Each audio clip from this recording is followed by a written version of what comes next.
Harga tandan buah segar atau TBS sawit di tingkat petani masih anjlok di tengah ekspor minyak sawit mentah atau crude palm oil melesat sepanjang Juni 2022. Menurut data Asosiasi Petani Kelapa Sawit Indonesia, per 14 Juli 2022, harga TBS petani mandiri rata-rata di 22 provinsi hanya Rp800 per kilogram.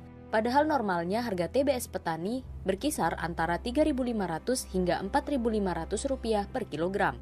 Menteri Koordinator Bidang Kemaritiman dan Investasi Luhut Binsar Panjaitan ketika menghadiri undangan musyawarah nasional perdana Asosiasi Kabupaten Penghasil Sawit Indonesia mengakui bahwa mayoritas keluhan dari para perwakilan masyarakat penghasil dan petani sawit dari tiap daerah adalah seputaran kapan harga TBS sawit mulai naik. Luhut pun berjanji akan menggelar aksi ekstrim untuk mengembalikan harga tandan buah segar kelapa sawit. Luhut menyebut sawit merupakan sumber devisa strategis Indonesia sehingga perbaikan tata kelola harus terus berlanjut. Untuk mendongkrak harga TBS, Luhut mengatakan bahwa daerah yang memiliki lahan seluas 7.500 hektar ke depan berkewajiban membuka pabrik kelapa sawit bila ada. Hal ini dilakukan agar tidak ada permainan harga TBS di tingkat petani. Selain itu, pemerintah akan terus membuka keran ekspor supaya harga dapat kembali naik secara perlahan. Pasalnya, Menteri Perdagangan Zulkifli Hasan membeberkan penyebab anjloknya harga tandan buah segar di tingkat petani, yakni karena tangki-tangki crude palm oil untuk kegiatan ekspor di tingkat pengusaha masih penuh.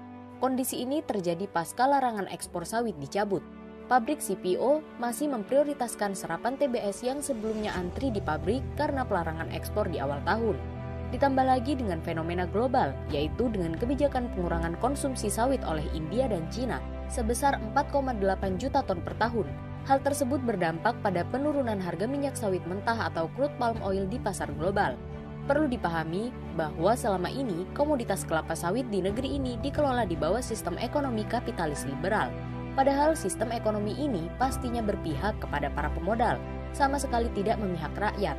Pundi-pundi komoditas yang seharusnya dikembalikan bagi kesejahteraan mereka terlanjur diserobot oleh pilar-pilar kekuasaan oligarki. Sistem ini juga memastikan Indonesia berada di bawah cengkeraman korporasi global sawit. Bisa dipastikan dengan turunnya harga kelapa sawit di pasaran hanya akan menguntungkan pabrik karena saat situasi normal nanti mereka akan menjual sawit mentah dengan harga normal tetapi mereka membeli TBS dari petani dengan harga murah. Pemerintah harusnya membangun sistem persawitan di Indonesia yang tidak bergantung pada pasar internasional yang dikuasai oleh korporasi-korporasi global, sehingga hajat hidup petani dan masyarakat tidak bergantung pada korporasi. Namun semua ini hanya akan terwujud dalam sistem khilafah, bukan dalam sistem kapitalisme sekuler yang hanya berpihak pada pemilik modal. Sistem ini yang telah meminggirkan peran negara hanya sebagai regulator, sementara operator diserahkan kepada korporasi. Bahkan bobroknya sistem ekonomi kapitalisme yang mengizinkan kebebasan secara mutlak menciptakan kapitalisasi korporasi pangan yang terus menggurita. Sementara khilafah, dialah yang bertanggung jawab atas pengaturan pangan, mulai dari hulu hingga hilir, sebab negara atau pemerintah adalah ro'in dan junnah bagi rakyat. Sebagaimana hadis Rasulullah SAW yang berbunyi, imam atau khalifah adalah ro'in, yakni pengurus rakyat dan dia bertanggung jawab terhadap rakyatnya. Hadis riwayat Ahmad, Bukhari. Dalam aspek produksi, khilafah akan mengambil kebijakan pertama, menjalankan hukum pertanahan menurut Islam. Khilafah akan memberikan dukungan penuh terhadap segala upaya untuk memaksimalkan pengelolaan lahan. Islam menetapkan kepemilikan lahan pertanian sejalan dengan pengelolaannya. Bagi siapa saja yang mampu mengelolanya, maka dia berhak memiliki seluas apapun. Namun bagi yang tidak mampu, lemah, dan malas memproduktifkannya, maka hilanglah kepemilikannya. Sesuai sabda Rasulullah SAW, siapa saja yang telah mengelola sebidang tanah yang bukan menjadi hak orang lain, maka dialah yang lebih berhak atas tanah itu. Hadis riwayat Bukhari. Mengenai larangan menelantarkan lahan lebih dari 3 tahun adalah berdasarkan ijma sahabat. Umar bin Khattab radhiyallahu an mengatakan, orang yang memagari tanah tidak berhak lagi atas tanah tersebut setelah menelantarkannya selama 3 tahun.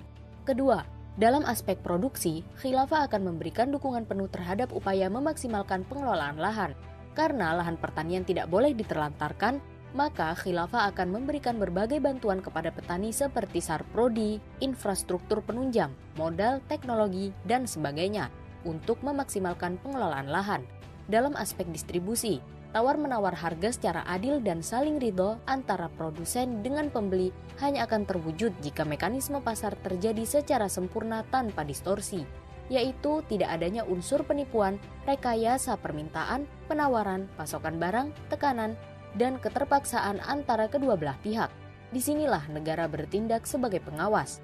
Politik ekonomi Islam yang sahih, yang dijalankan oleh pemerintahan yang amanah dan sebagai pelayan serta pelindung rakyat, menjadi jaminan bagi berjalannya sektor pertanian dengan dinamis dan terus tumbuh. Inilah gambaran pengaturan dalam khilafah yang menjamin kesejahteraan dan keadilan bagi siapa saja.